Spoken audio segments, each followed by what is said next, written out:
Ryze woke up that day and was not expecting a ruination, while Zillion is, on a cosmic surfboard, just off on the side going, ooh, that looks bad, and then surfs away. Ryze had to live through it.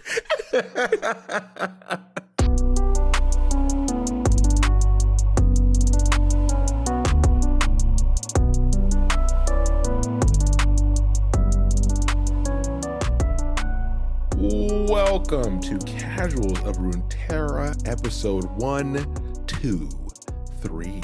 I'm your host, Ryan. Here's the host, Hedge. My God, it's in a perfect order. It's funny because I told Hedge when I was writing, our notes of this episode, and I put the episode name down. I was confused. I thought I went on autopilot because, it was 1, 2, 3, sequential. But no, we've just recorded that many episodes. We made it this far. Like, we've legitimately made it to this point. It wasn't autopilot. You did it. Yeah, and we've done 123 housekeeping. Up top, you can listen to us everywhere. Email us at podcastcore@gmail.com. Remember, that's COR. Visit us at podcastcore.com for all of our info, and follow us on all the platforms. We appreciate it. Leave a like, comment, anything to get in touch. We want to hear from you. But the easiest way is word of mouth. So tell a friend to avoid becoming death, destroyer of worlds, by listening to the Casuals of Runeterra podcast. I almost forgot what the podcast name was. My God, why are you like this? And that was such a good line, too, and you ruined it. I know. I flubbed it. But that's right, everyone. We are just preventing doomsday with this show, and by you listening to it. So each of your friends who does not listen to this wants the world to end. And just, you do best to remember that. You do best to remember that. You know your place. Just remember that. We're talking about Ryze, finally.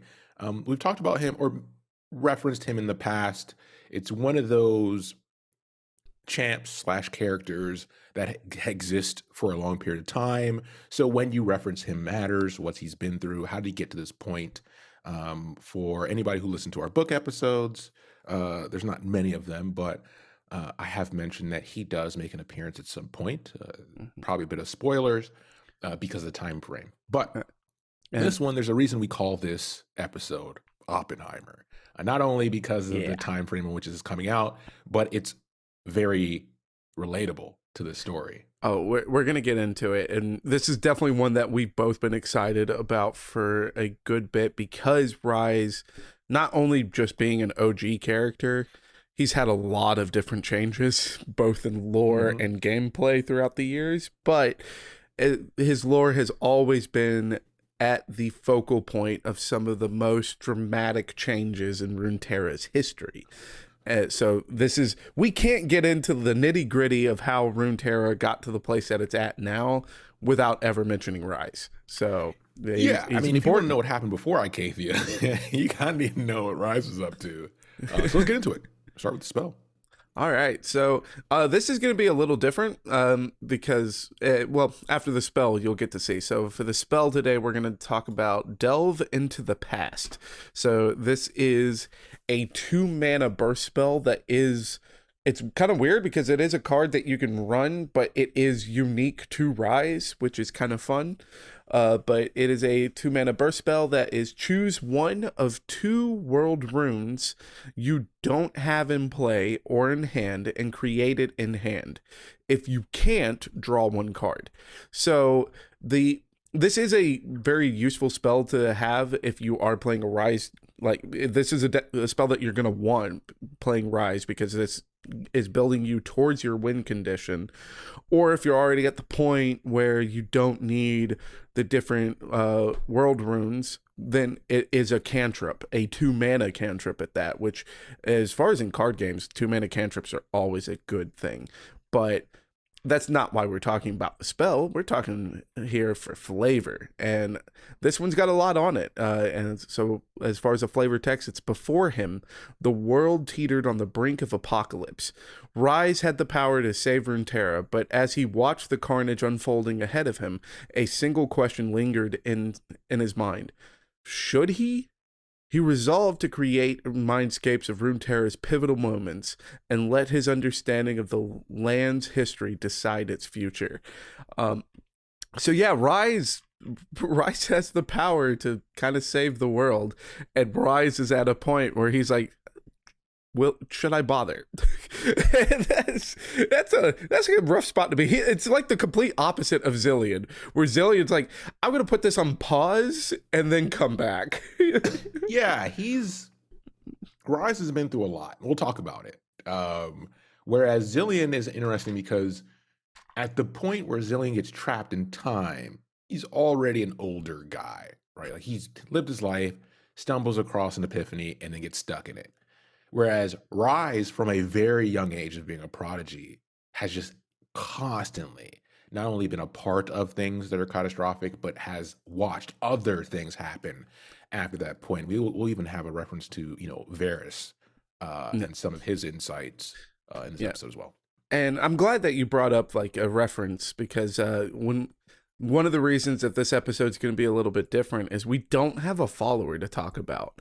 And if you have been playing Runeterra, that's going to make a lot of sense to you, because as far as in the card game of Runeterra, Ryze is a card that does not want other followers or champions. Like he's riding solo. So it makes sense, but we are going to talk about one of the world runes. So instead of a follower, we're going to a landmark. I'm not going to go through all 5 of them, because then we'll be here forever. Yeah, we'll probably end up doing that in a subsequent episode. Kind of similar. If you guys listen to our Curse of the or the Blood Cursed Harpy episode that we did, we'll probably do something that kind of style for the shards. Yeah.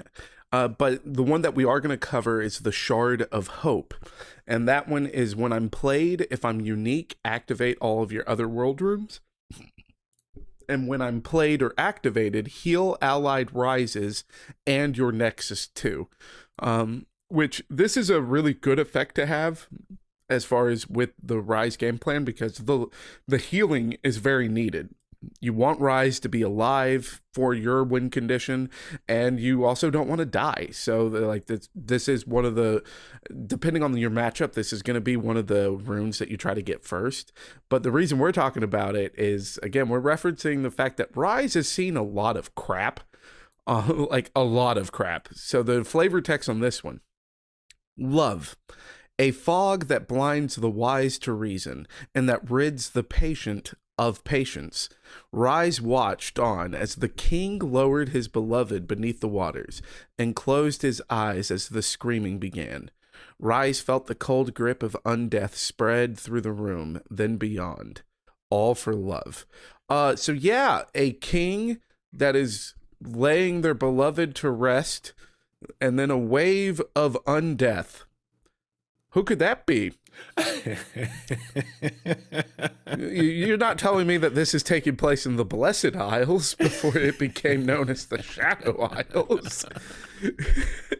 Yeah, so, we make a lot of our jokes here as far as the ruinations. We love that.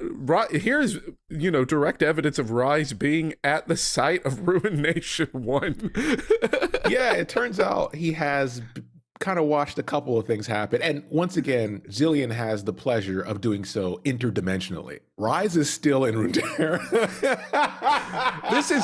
Ryze woke up that day and was not expecting a ruination, while Zillion is, on a cosmic surfboard, just off on the side going, ooh, that looks bad, and then surfs away.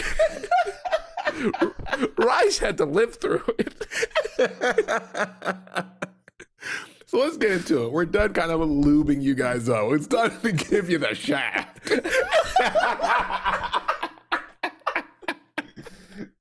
Oh, it's good to be back. So Ryze, who is he?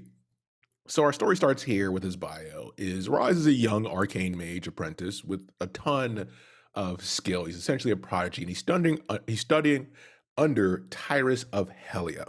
And Tyrus is a master and also a member of an ancient order. And what they do is they gather and protect dangerous artifacts across Runeterra. So one day, Ryze overhears the masters speaking about these world runes and wants to keep that under wraps. So Tyrus is kind of, keeping it hush hush. But the knowledge of these runes are beginning to spread, and this is becoming a problem that the masters are trying to address. All right, and one of the reasons that they are trying to keep this under wraps is because we do have to kind of, give you an idea of what the world runes are. So they are a physical embodiment of magic. And as far as what the greatest mages of this time believe, is that they are the source of all magic. So if you have the ability to tap into magic and you are able to get your hands on the source, then you could, basically, do like Thanos with the Infinity Stones kind of crap. So yeah, it makes sense that they would want to keep it under wraps. Yeah, we've made reference to a ton of different fantasy, and this is one of those forms of magic you see, is where you are one with creation, regardless of what the source of that creation is. That's what a mage is. Some stories do take that route and do some cool things with it. In this one, oh, go ahead. Oh, no. I was just nodding. Because you were absolutely correct in that. And as far as with this one, this is going to kind of follow like some similar themes with those other stories, but it's going to take a bit of their own twists too, which is why we love talking about these stories. Yeah. So with this, the apprentice, Ryze, and Tyrus decide, okay, we're going to travel and try to get ahead of the information, right? We're going to temper the paranoia and try to encourage these leaders and these villages and these people who are stumbling across these runes or the information about them to restrain themselves and plan not to use their power because of the danger they know it could wrought. And this plan starts to falter, and Ryze could see this desperation in his master grow, and this kind of made him also anxious and want to take action. And this climaxes in the Noxus territories. Now, this is before the Noxus we know. Go listen to our Noxus episode if you want some how that history shifts and Noxus, gathers the territories around it to make the Noxus But right now it's the Noxus territories. And this is also where Ryze is from. And this is where they witness firsthand the destructive power of a rune. And when we say like the witness of the destructive power, one of the reasons that I wanted to point out that Ryze was present with Ruination 1.0 is to put into the span of how many cataclysmic events Ryze has witnessed. This is Ryze's first cataclysmic event. And if you've listened to our Shadow Isle episodes, specifically with like Viego, Thresh, and Callista, and Hecarim, you know how bad the Ruination was. This was Ryze's first experience of that level of cataclysmic event. So yeah, there you go. That's how bad this is about to get. Yeah, and it's so bad, I'm just going to read it to you. Yeah, that bad. So this starts with, the earth fell away beneath them, the bedrock itself seeming to reach and squeal, while the sky above them recoiled as if mortally wounded. They looked back upon the valley where the rival armies had stood and beheld insanity. Destruction on a scale so massive that it defied all physical sense. The buildings, the people, all were gone, and the ocean, once a day's journey to the east, now rushed to meet them. Now, if you've listened to any of our Shurima stories, this isn't too shocking. This is the experience. I mean, you go back to our title, right? We named this one. Why didn't we name those ones Oppenheimer? Because this was the first big one. This was the first time we saw a level of mass destruction on the level of a nuke be displayed by mere mortals. Yeah, and one of the reasons too that like this we could also argue would be the Oppenheimer event too is that this was something that was kind of done intentionally. Yep. Like the closest we could argue that was done intentionally from the other cataclysmic events would be like our Jax episodes in the Fall of Acacia. Yeah. But I like even then like they had no idea that they were holding a nuke. Tyrus and Ryze, they knew they were holding a nuke. Like they knew that oh my god, this is bad. Like, this is really destructive, and they worked really hard for these nations not to use their nukes. So this has definitely more of that feel to it of just, you know, man playing with things that was a little too big. Yeah. Not necessarily out of their understanding. They understood how bad it could be. Yeah. If you have a friend that saw Oppenheimer and didn't understand it, just tell them to read the bio for Ryze, especially if they're a nerd, and they'll understand how nuclear proliferation works. Yeah. So in response to this, we have Ryze falling to his knees since this was his home village. It was no more. It just ceased to exist. He no longer has a home land, literally. And this is also the beginning of the Rune Wars.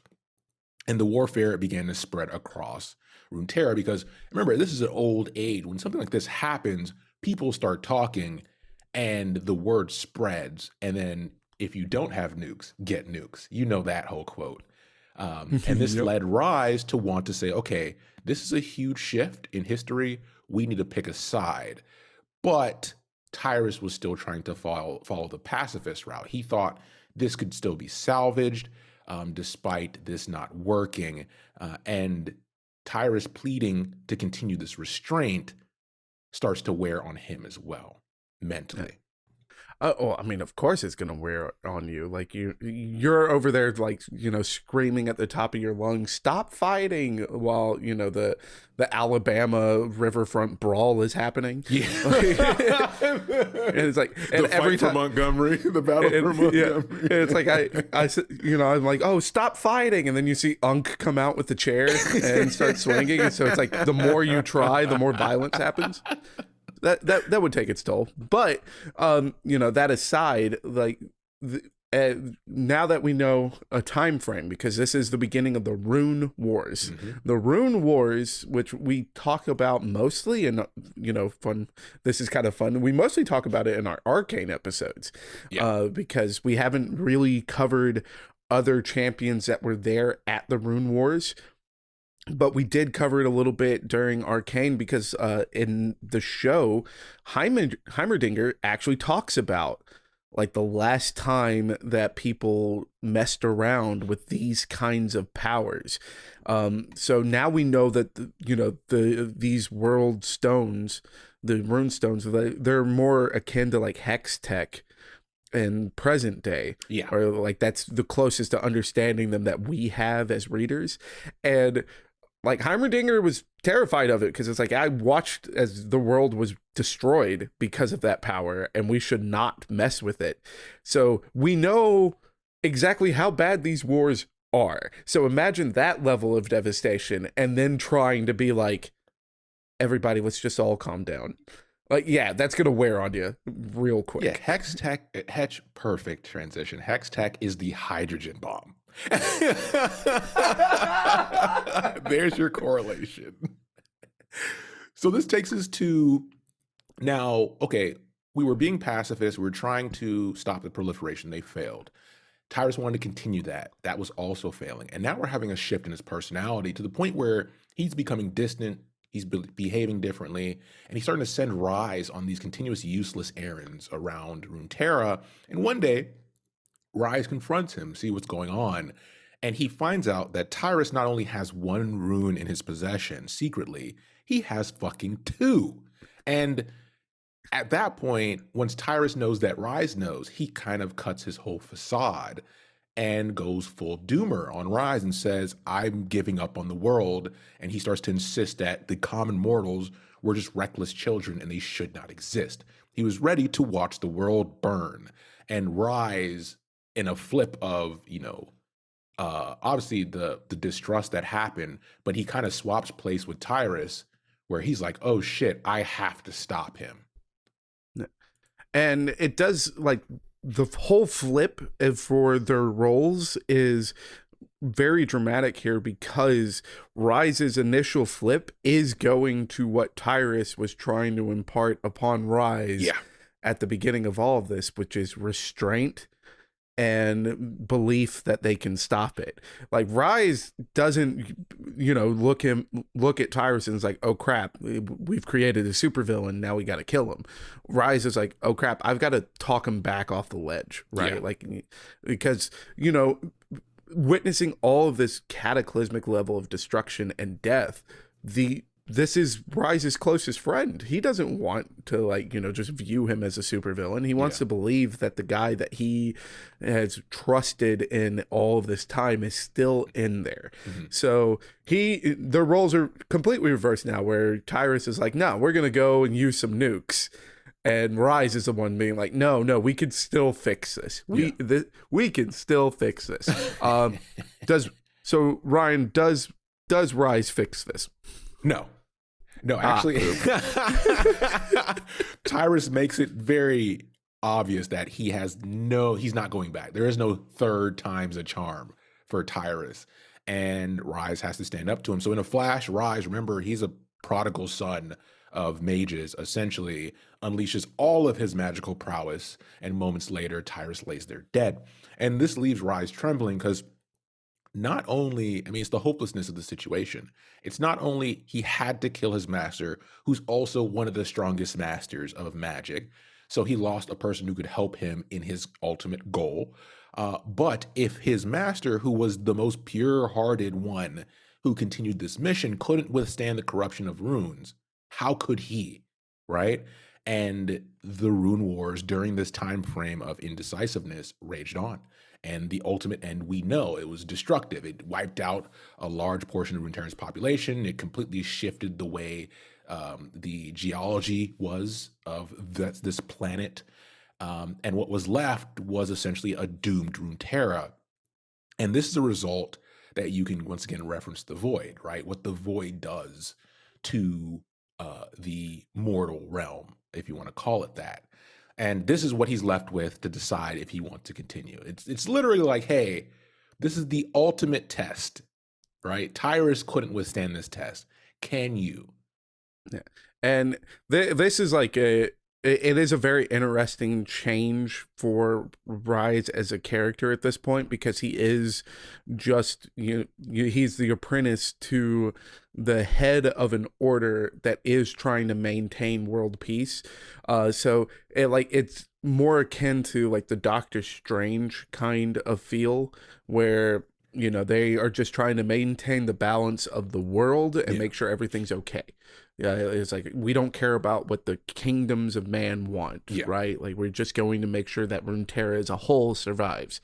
And now it's shifted to the kind of a point where now he is just holding this ultimate power, and the old phrase of ultimate power corrupts ultimately. And he's now alone and trying to figure out if he can withstand that.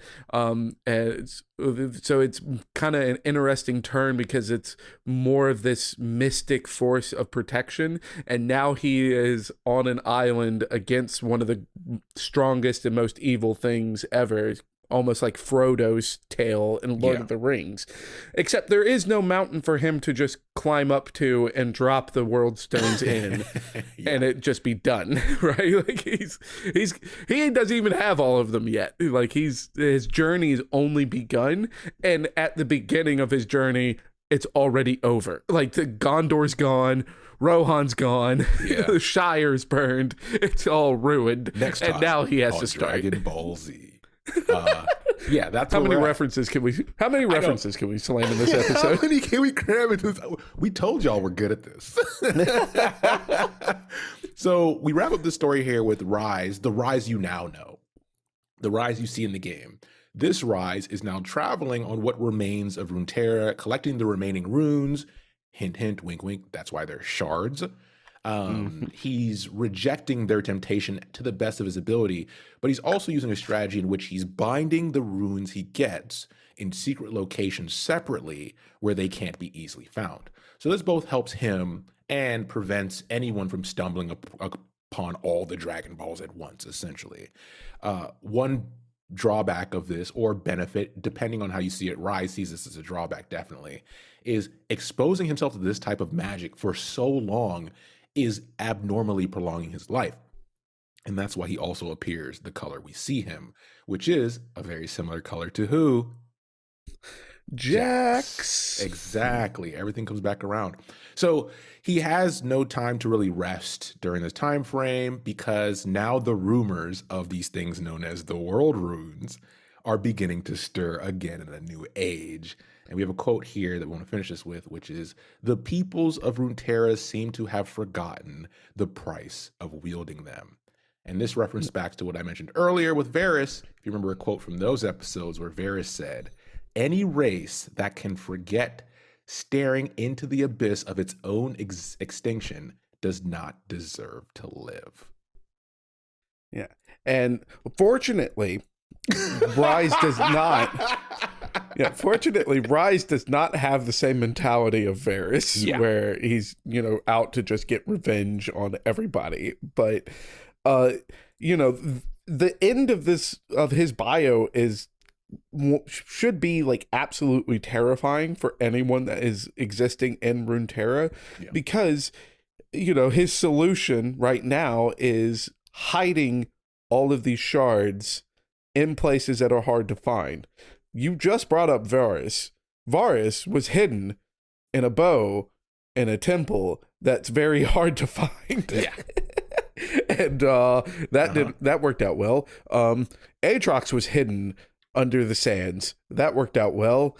Then we have like Cassiopeia, who is hidden or, stumbled upon a hidden place that ended up bringing back the Shuriman Empire.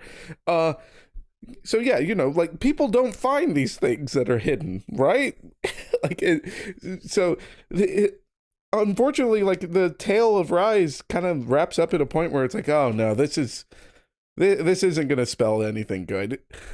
Yeah, but it's great, right? And we'll talk a bit at the end about how just Riot uses the concept of eternal threats very well to keep the lore engine running. But first, let's talk about the card. This is that type of episode, man. So, and this card is super interesting. Yeah, too. When it came out, it caused a lot of problems. But Hetch kind of prefaced that he has no followers, and possibly lore-wise, that's because, like in the story, he wouldn't want to become Tyrus, right? If he has no one else to depend on, if he only has to depend on himself, maybe that's the key to this self-sacrificing mission. Yeah, and a character that we probably won't cover anytime soon, because there is a point where Ryze does try to take on an apprentice, and it just doesn't work well. Mm-hmm. It legitimately not at all. So if you want some homework, you could read Brand's story. Yeah. So yeah, he's a loner, but the card is a 4 mana. And of course the picture I have is blocking stats 3/5. Yeah. He's a 4 mana 3/5, and he is a Runeterra origin character. So his origin is the Rune Mage. So he does not have a specific region that he is locked to. And his effect is, when I'm summoned or at round start, create 2 Delve into the Pasts in your deck. Which is the spell that we covered on this episode, so you know what that spell does. And his level up is, I have seen 3+ unique world runes. So the world runes are similar to the landmark that I covered today, which is that all 5 of them are a landmark, and they each have a different effect. There's one that stuns, there's one that heals, there's one that draws cards, there's one that deals the damage, and I forget what the 5th one is, and we'll cover all that crap later. And so his level up is that he has seen 3 unique ones, which means you have 3 in play. And when he levels up, he becomes a 4/6 with Spell Shield. And he still has the same effect of adding Delve into the Pasts into your deck. And then now, on attack, activate all your world runes. If you have 5 unique world runes, destroy the enemy Nexus. Flavor, baby, flavor. Flavor. And let me tell you something. I am a sucker for alternate win cons. So So I have built some really stupid Ryze decks that did not work, and already were just problematic when the card was introduced to the game. So we want to go ahead and hop into the quotes here because they're pretty important, and they're a different time frame from or a different area of time from our story here. The first side says, Ryze crested the ridge accompanied by Kale's silent servant. He looked down on the land scarred by war and caught sight of the darkened monstrosities warring below. Wink, wink. For centuries, he had watched on as humanity veered from one catastrophe to another. What if, he thought, his efforts were futile and Runeterra was doomed to die? Now, that's a very dangerous line because that immediately reminds us of who? Tyrus. That's where Tyrus was before Ryze had to stop him.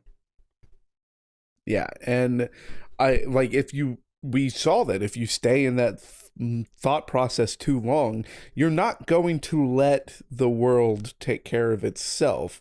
You're just going to be the operator of its doom. Yeah. So it's a very dangerous line, but that does take us to his other side, and the flavor on that one is Ryze pulled himself back to the present. The mindscapes he'd visited had answered his questions and filled him with purpose. The flaws of Runeterra's people, great as they were, should not condemn them to oblivion.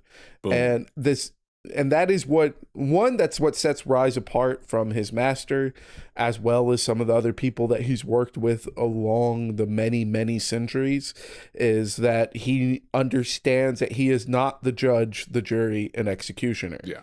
Also, if you have ever found yourself thinking these same things while watching these other fantasy shows and stuff, or just looking at our own world, which, since Ryan and I, we both reside in the United States, it's really easy to get stuck in that thought process. Yeah. But the fact of the matter is that Ryze is right. All these flaws does not mean that we have the right to be the judge, the jury, and executioner. And so sometimes doing the right thing is really damn hard, but you got to do it. Yeah, it brings up the concept. So that's pretty much the end of the chunk of the episode. Now we're in the bonus area, right? Where we have a little more for anyone who wants to stick around. We appreciate you listening for this long. This is one of our comeback episodes, so we're having a good time. We're going to dwell in it. Yeah. So as Hetch mentions, one consistent concept in the Ryze story as he lives on and on and on is at some point, immortals don't weigh themselves down with mortal morality, right? It becomes a thing that's no longer a concept that matters because ultimately what needs to be done needs to be done. And this is where Ryze is at this point in his life. Is okay, if Ryze has understood, he's gotten to the point where he had that same test Tyrus had, or Varys, where they're looking at this world as, do I save it? Do I do what needs to be done in this endless battle? Or do I give up on the world of Runeterra, or the mortal world of Runeterra? And this is where the concept I mentioned earlier of eternal threats comes in, right? In fantasy, you see this because you need something to drive conflict. You're going to have your base level conflict. Piltover is going to have its problems. Noxus is going to have its problems. Demacia is going to have its problems. When you start to get to galactic threats that are outside the bounds of the mortals that may play some role in it, how good are your eternal threats? So for Runeterra, we have the Void. We have runes. These are things that will always exist. And how are they used? The permafrost. The permafrost with the hidden Eternals or the Watchers. With the Watchers. Yeah, right? There's a lot of them in Runeterra, and this is what gives it its strength because the lore is so great, but ultimately we already know what the ultimate stakes are. So one fun question is like, okay, well, what's Ryze's ultimate story ending here, right? What do you think, Hedge? Oh, I'll let you go first. This is the casuals of Runeterra doing free work for Riot. And that is a good question. I feel like the end all point as far as for Ryze is going to be like getting all of the stones locked away. So like every shard, he has tracked down everything. They're all locked in some kind of well-hidden prison. And then he just kind of retires, right? Like, and at that point, like he's locked up all the magic that has kept him alive. So like that his by retire, like he's just going to kind of wither away and his watch will have ended, right? But the fact that that is his solution also means that it's not actually over, and then it just opens the door for somebody else to fill in his shoes and take on the role of protecting those shards, or they get found and we go back to another rune war, right? Like, is it that's like the beauty of the Runeterra, or like the lands of Valorant altogether, is that the fact that these galactic threats are ever present. It's not like a story like in the Marvel Cinematic Universe where it's very spread out and few and far between when these galactic level threats happen. Because like, I mean, hell, Bilgewater sees the threats of the Shadow Isles almost on a daily basis. Yeah. And that's not even counting whatever lives in the fucking ocean that's constantly dragging them down too. Like, as far as like the people of Runeterra would be concerned, like, okay, yeah, sure, those shards, like, that is all very terrifying. Our other galactic threats are on our front door. We don't have time to worry about it. So there's two I've thought about. That's actually a great answer, obviously. I had no doubts. There's some things I want to borrow there. As far as the retire, I think the point of getting all the shards, locking them away, and retiring in some form or fashion, I agree with that as well. There's two routes I would like. The first one is a guy we've mentioned again, which we always want to see have more action, is Zilean. So I see a path in which Ryze, through this quest, ultimately becomes a rune himself, right? He becomes one. And he becomes the ultimate key to the power of all of them. And then because he's the ultimate key, that makes him more dangerous, right? Himself, because you need him to get to the power, the true power. Call him the dragon, right? He would be the dragon once you gather the Dragon Balls that ultimately trigger something. One cool thing I think could happen is that upon reaching that point, him and Zilean somehow find a way to swap places, where if you're the ultimate key, if we hide you outside of time and you're stuck there with no way to get back, then that's the best place we can put you, right? So these, no matter who gets the runes that exist, they never can reach the ultimate power because they can't summon you back. You're not in time. I think that brings Zilean back, right? How you do that, I don't know, but I think that would be one option. I would love that, because I do love a good can't kill you in the Zilean meme. Yeah. So, and that really feels like it, of just Ryze being like, I am the ultimate power, and then boop, and Zillian's just there, like high off of his ass. Yeah, Zilean finally makes his move, right? And just like, don't worry, I took care of him. Yeah. And then the second route would be a Targon route, which same thing. Ryze becomes the ultimate key. He becomes the Dragon Ball Dragon. And then we have Targon and the Lunari get involved in some way to have him become a celestial of some sort, which would also put him in a space outside of time and harder to access. Whereas whether they can then use his power, or we can have a subsequent tragedy in the sorts where some form of Lunari start to use him as a god to translate that power to people. It would be less power, which is good, more spread out, more dispersed. So they would be channeling his power as a celestial, as Pantheon does, right? Mm-hmm. That type of approach. So therefore, in both scenarios, you're never getting rid of the threat because it is a quote unquote eternal threat, but you're making it manageable for the world as we move forward. So those are my two kind of fun ones. Yeah. I like the Targon angle, but I don't like it being that he just becomes a celestial, because I feel like if we went with the Targon-esque angle, is that, he would become Shenlong, and then instead of them like being like, okay, let's just try to figure out how to make you a celestial, it would be more of just like Kale would come back and be like, yo, what the fuck? Like, you helped me with the Darkin, and now I gotta deal with you?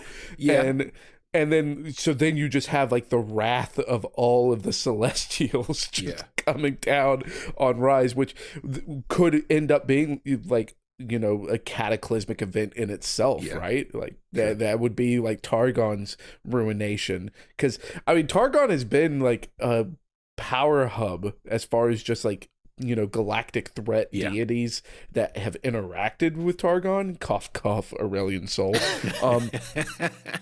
But at no point has like Targon ever been leveled, right? So I'm happy you pulled the words right out of my mouth. Hetch, can you truly have a fantasy story if you don't level a mountain? no. Exactly. And Riot knows this because they leveled a mountain in Freljord with Ornn and Volibear. Okay, so it only makes sense that at some point they got to look at the biggest mountain in Runeterra, right? We should do some hedging. You know what? I think this room would really open up if we just clear this wall out. Just take this wall out. Mount Targon disappears. But yeah, so that's just us having some fun. And we want to do, you know, he does have a bunch of cards that came out with him. We talked about the shards, and the shards have a lot of lore in them. But we might do another episode in the vein of like the Blood Cursed Harpy that we've done before, where we go through those for a little bit in a quick episode. We'll see. But yeah, any final words about this, Hedge, before we wrap it up? No, I love getting to like the nitty gritty of Ryze because he was there basically at the beginning. And we've alluded to the beginning a lot, so it's fun to actually dive into it. But I, for one, would love to talk more about like the shards and do another Harpy-esque episode, but I mean, it really depends on if you, the listener, wants that. So you go back to our housekeeping, and just remember podcastcore@gmail.com. Let us know if that's the kind of content that you enjoy, because we enjoy making it. So if you enjoy it, it's just that'd be a bonus, and we'd love to give you more of it. Yeah, and Riot, you know where we're at. All right, so thanks for listening, and we'll be back soon with the next episode. Yeah, take care, everybody.